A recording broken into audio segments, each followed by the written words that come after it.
The stars, when he calmed the storm at sea. It wasn't a borrowed miracle. It was the Creator giving an order to the very elements he himself invented. The authority in his voice came from that ancientness.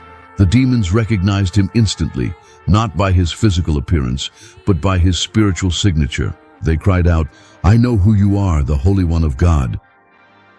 They remembered him from before, but if he was up there ruling and being worshipped, was he isolated in heaven until year zero? The answer is a resounding no. Biblical investigation reveals that he couldn't stay away. Throughout the centuries of the Old Testament, before definitively becoming incarnate, he made secret incursions into our world. He came down to inspect, to judge, and to save. There are digital footprints at the crime scene of ancient history that don't match any ordinary prophet or angel. These are appearances of someone who carries an authority forbidden to any creature. Scholars call these Christophanies, manifestations of Christ before Christmas. These are moments when the veil between heaven and earth was torn, and he set foot on our soil, camouflaged, leaving clues about his identity. We are about to open the files on these mysterious visits. We will analyze cases where men looked into the eyes of God and survived to tell the tale. We will see moments when this being accepted worship, something that would make any faithful angel tremble in fear and refuse immediately. Who was this angel of the Lord who spoke as if he were Jehovah himself? The evidence is scattered across the ancient pages, waiting to be connected. Hagar saw him in the desert. Abraham ate with him under the oaks of Mamre. Gideon feared he would die for having seen him face to face. And most intriguing of all, a man physically wrestled with him through an entire night and tried to wrest his secret name from his lips. The answer he received is the next crucial piece. We are entering an area that theologians call Christophanies, but for the purposes of our analysis, we can call temporal invasions. If Jesus was only born in Bethlehem, who is the mysterious figure that appears repeatedly centuries earlier, leaving a trail of awe and reverence wherever he goes?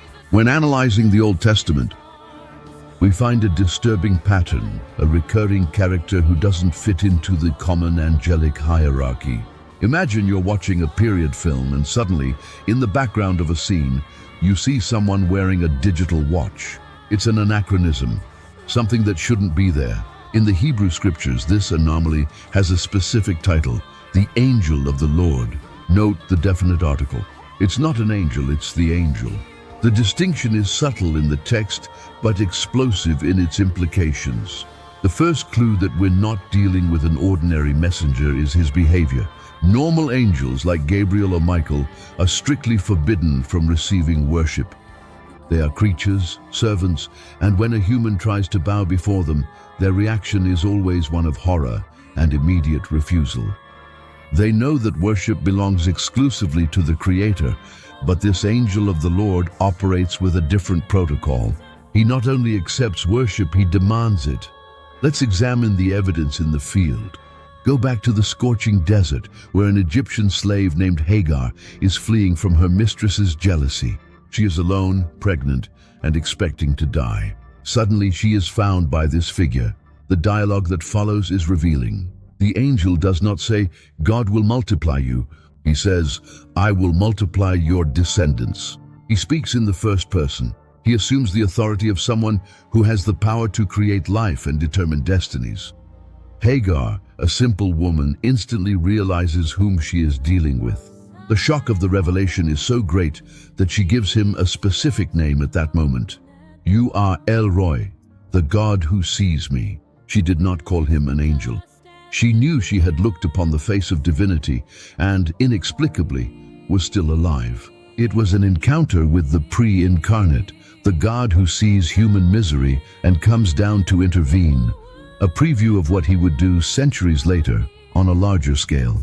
But if Hagar's case was a dialogue, the next incident is a visceral physical confrontation. Let's go to the banks of the Jabbok Valley on a dark and silent night.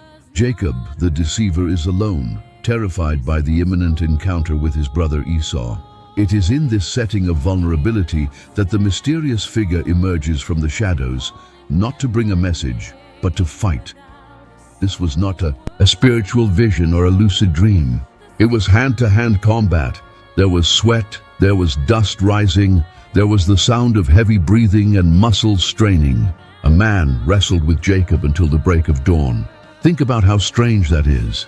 The creator of the universe restraining his infinite strength to engage in a wrestling match with a shepherd. Why? Because he wanted to transform Jacob's identity, and sometimes transformation requires direct contact. At dawn, realizing that Jacob would not let go, the stranger touched the patriarch's hip socket, instantly dislocating it. Just a touch, a demonstration of restrained power that screamed, "I could have finished you off at any moment." Jacob, now limping and clinging to his opponent, realizes he is not wrestling with a man. He asks for a blessing. Jacob asks, "Tell me, I beg you, your name." That's the million-dollar question, the question we've been asking since the beginning of this script. If he said, "I am Gabriel," the mystery would be over. If he had said, "I am God," Jacob might have died of terror. The figure's answer is a riddle within a revelation. He says, "Why do you ask my name, since it is wonderful?" In some translations, the word is secret or incomprehensible. He didn't give Jacob a phonetic name to write in his address book. He gave an attribute. He said that his nature escapes human understanding. His name is wonder itself, mystery itself. Jacob understood the message. He called that place Peniel, which means the face of God, declaring, "I have seen God face to face, and my soul was saved." Jacob knew he wrestled with the pre-incarnate Messiah.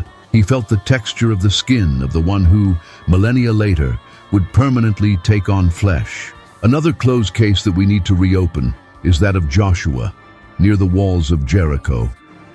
Joshua sees a man with a drawn sword and asks the standard military question, "Are you for us or for our enemies?"